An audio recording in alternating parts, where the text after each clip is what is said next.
Kasih karunia dan damai sejahtera Allah Bapa kita dan anaknya Tuhan Yesus Kristus menyertai saudara. Amin.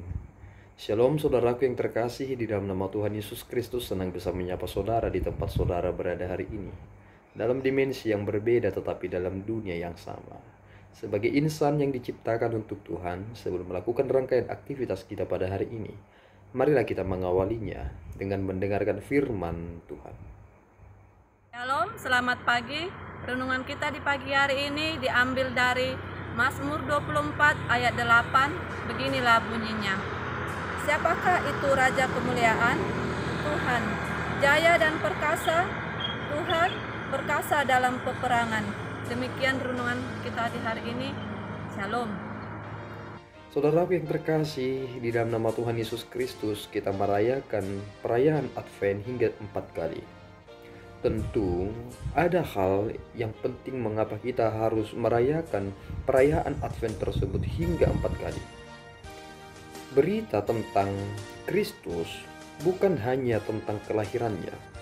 Banyak hal yang perlu diberitakan perihal tentang Kristus, bukan sekedar kelahirannya. Itu mengapa cara yang efektif dan efisien adalah ketika hal-hal tersebut diingatkan dalam minggu-minggu Advent. Nats kita hari ini merupakan bagian yang sangat penting dalam hal mempersiapkan diri tentang Raja Kemuliaan yang akan datang itu. Bahwasanya kita, orang-orang yang telah menerima sinyal itu, langsung bergerak, merespon hal tersebut, dan langsung bergegas hal-hal apa yang kita harus selesaikan dan tuntaskan sehingga Raja Kemuliaan itu datang, dan tidak ada hal yang membuat kita mendapat malu dengan segala sesuatunya itu. Ini adalah hal yang sangat penting yang perlu dikumandangkan dalam peringatan-peringatan perayaan Advent. Saudaraku yang terkasih di dalam nama Tuhan Yesus Kristus, siapa itu Raja Kemuliaan? Nats kita berkata, Tuhan jaya dan perkasa. Tuhan perkasa dalam peperangan. Jika kita berkata Tuhan itu adalah Raja Kemuliaan, tentu kini kita memiliki harapan yang luar biasa, bukan? Orang-orang yang tidak mengerti tentang cara Tuhan bertindak akan sering tertunduk dan tidak menyadari apa sebenarnya hal yang baik yang Tuhan akan persiapkan di balik segala sesuatunya. Bangsa Israel adalah salah satu bangsa yang menjadi patokan kita untuk belajar. Mengapa demikian? Bahwasanya Allah mengizinkan mereka mengalami kepahitan dalam hidup mereka. Apa yang berharga yang mereka miliki, Tuhan izinkan dilenyapkan, sehingga mereka tidak memiliki hal yang berharga lagi selain Allah. Mengapa Allah seolah-olah tega melakukannya? Bahwasanya Allah itu tidak bisa dibatasi oleh apapun yang ada dalam dunia ini. Jika sesuatu hal mengalihkan pikiran saudara, perhatian saudara, cinta saudara, kasih ke saudara dari Tuhan, tentu itu adalah keberhalaan. Dan jika hal ini sering sekali kita abaikan, maka kita tidak akan peka lagi apa yang Tuhan inginkan dari hidup kita. Dan pengertian ini jugalah yang menghantarkan bangsa Israel itu kini mengangkat kepalanya. Artinya, sekarang mereka telah dekat dengan sumber pengharapan itu.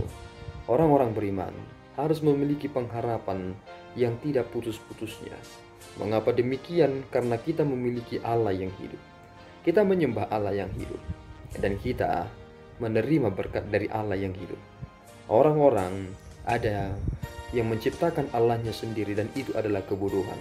Yeremia berkata, jika sesuatu itu dijadikan untuk disembah, pastinya itu bukan Tuhan, sebab Tuhan itu tidak pernah diciptakan. Tetapi kita yang diciptakan oleh Tuhan ini sering sekali melakukan sesuatu hal hanya untuk emosi sesaat, untuk meluapkan perasaan kita, dan untuk seolah-olah dapat mengatur Tuhan kita. Dan itulah keberhalaan yang sering terjadi di dalam kitab Perjanjian Lama. Dan kini saudaraku, kita harus menyambut Raja yang penuh kemuliaan itu. Hal apa yang sudah saudara persiapkan? Apakah saudara langsung memikirkan bahwa aku harus membuat pernak-pernik yang indah, Aku harus membersihkan rumah dan lain sebagainya. Tetapi apakah saudara sudah memperbaharui hati saudara? Sebab hati saudara akan menentukan bagaimana saudara akan bertindak.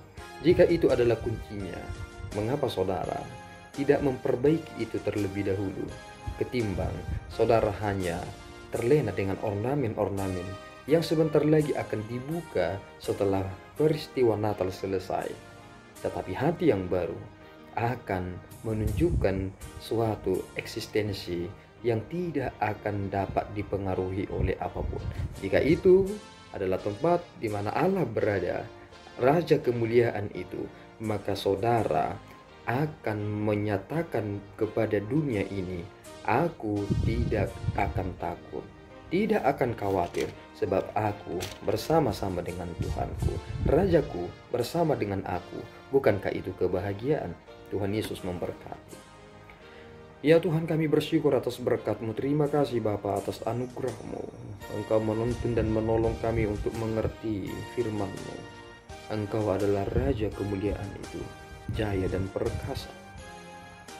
Orang sering salah memahami Bapa, apa yang Engkau rencanakan dalam hidup kami. Kami sering terlena untuk membuat kesimpulan dari apa yang kami lihat. Padahal apa yang kami lihat dan apa yang kami pahami adalah sesuatu hal yang terbatas. Bimbing kami Bapa, orang-orang yang lemah ini, orang-orang yang rapuh ini, supaya kami hidup memuliakan-Mu, mempersiapkan segala sesuatunya, terlebih hati kami persiapkan untuk-Mu. Terpuji Engkau ya Bapa, di dalam Yesus kami telah berdoa dan mengucap syukur.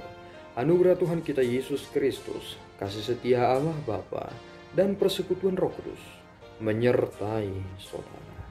Amin. Tuhan Yesus memberkati.